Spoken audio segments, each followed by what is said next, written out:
Hi, Doc. Next question. First off, thank you both for making this show. I love it, and I've seen almost every episode. We're supposed to watch all of them.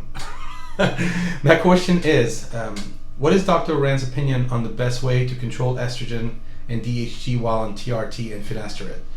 About me, I'm 28 years old. I was previously on TRT for increased well-being and athletic performance. I was on 250 milligrams of testosterone enantate per week for 21 weeks. Unfortunately, during week 17 to 21, I lost a tremendous amount of hair and I stopped treatment. 2 months after stopping treatment, I started taking finasteride and I have had significant hair regrowth using finasteride. Within a few weeks of taking finasteride, I started to experience sexual side effects, a loss of libido, weaker erections, and orgasm, some testicles. I then added 25 milligram of Clomid daily, and the sexual side effect mostly went away. Aside from losing hair, I felt much better on TRT and would prefer to go back on that, but I'm worried about controlling estrogen and DHT. I've read a study, copy below, which we're not going to read on camera, where they administered finasteride and Arimidex to canine. When both drugs were administered, it showed that there was significant increase in testosterone, DHT, and prostate volume. What is the doc's opinion on this? Would you suggest controlling estrogen with a SERM? Was it SERM or SARM? I don't know. SERM, he wrote. For estrogen, it's a SERM. Okay, SERM, Yeah.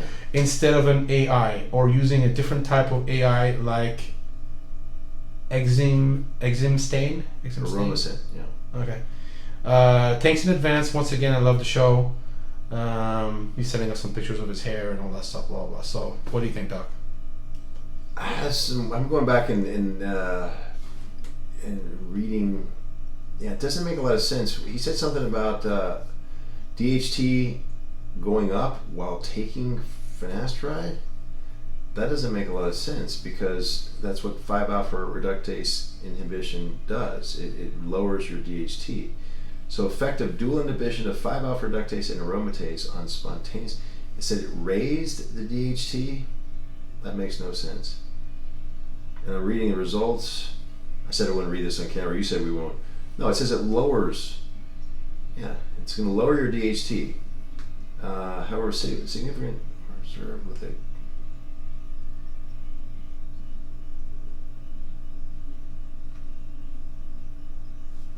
Okay, first of all, yeah, I'm sorry.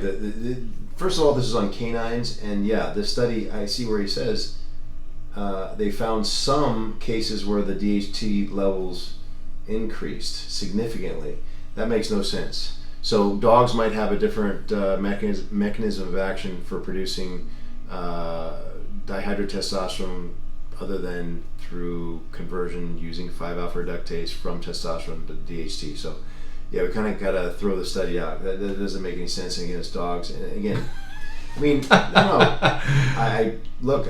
You know, you get on the internet, you're looking for whatever answers you can. Let's get back to the basis of all this. At age 28, what I found in practice is that if you have male pattern baldness, and he says hair loss, but didn't say where, but male pattern baldness is when you lose it from back here. That typically starts to occur in your late 20s, early 30s. If it's going to occur, that's when you're going to notice it. If it's going to occur in a big way, certainly. So by age 30, you're going to know, hey, I got male pattern baldness or not.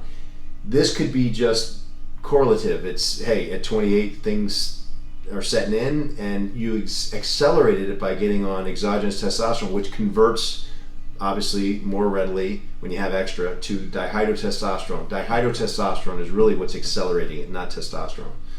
That's what we understand so far about the way things work. So you get on finasteride and you get regrowth. Yes, because that will occur within 6 months, as I've seen in practice for the most part.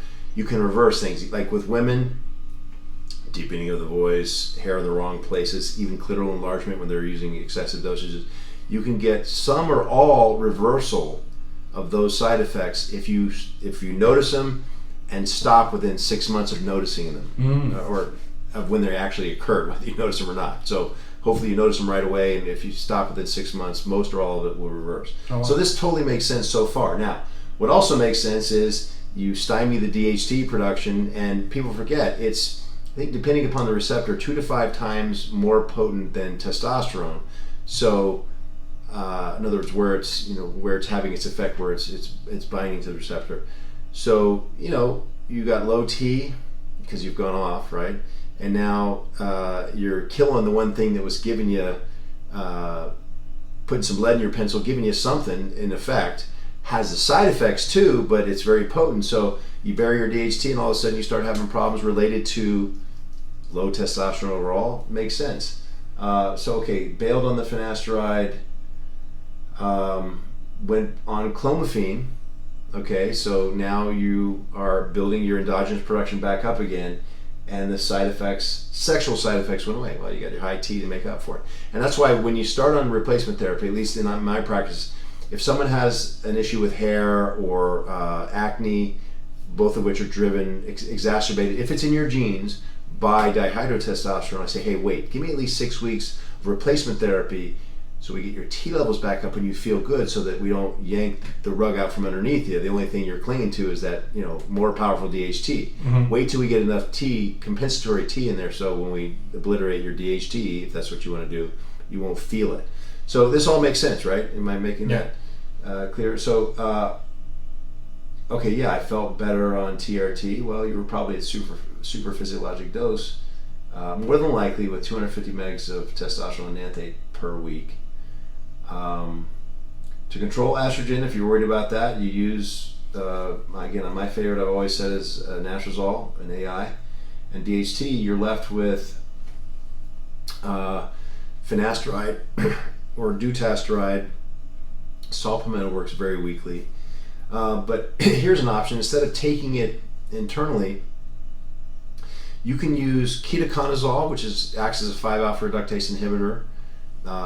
It's for fungal infections, but you can use that topically, along with finasteride topically. I haven't seen a compounder that will put dutasteride, because it comes in an oil base typically, in a hair product, but those two work really well. You know what else works well with those?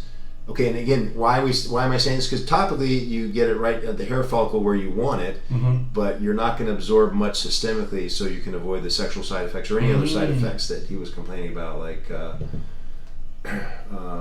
mainly sexual and sore testicles, he said, which probably had nothing to do with that, except, I find that sore testicles, as he's describing it, you get pain in the testicles if you're either starting to lose some of your production or regain some of your production from the Leydig cells. That's just what I've seen. But latanoprost, what Latisse was probably going to be originally, but for some business goings on, they put something else in there, another prostaglandin. So latanoprost with a 5-alpha reductase inhibitor like finasteride and or ketoconazole, and you can fight your genetics for much longer than without. So I think he's asking for solutions. That's one of them, or a couple of them. Latanoprost will help the hair grow, and of course the 5-alpha reductase inhibition topically will help prevent the destruction of the hair follicle. Exemestane or aromacin versus Arimidex, there's really not much difference. Arguably, they do work a little bit differently, obviously, but in effect, there's not much difference. And I think we covered that one. Good. Right? Did I miss anything? Nope. Nope. Thanks, Doc.